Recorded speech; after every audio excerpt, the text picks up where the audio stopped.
আল্লাহ বলে দিয়েছে আমাকে যে ভালোবাসো আমি তোমাকে পরীক্ষা করব। এই বেলালের দিনের গোপন খবরটা দুনিয়ার মনিবের কাছে আল্লাহ প্রকাশ করে দিয়েছে।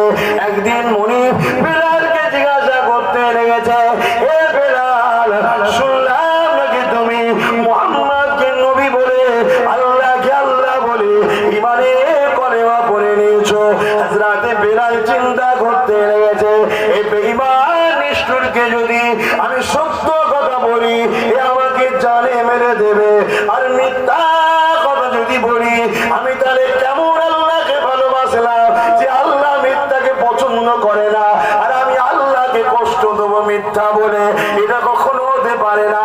আমি কেমন নবীকে ভালোবাসলাম যে নবী মিথ্যা পছন্দ করে না, আর নবীর প্রেমী দাবি করে আমি মিথ্যা বলবো, এটা হতে পারে না। আমার জান যাই চলে যাক, আল্লাহ নবী কে কষ্ট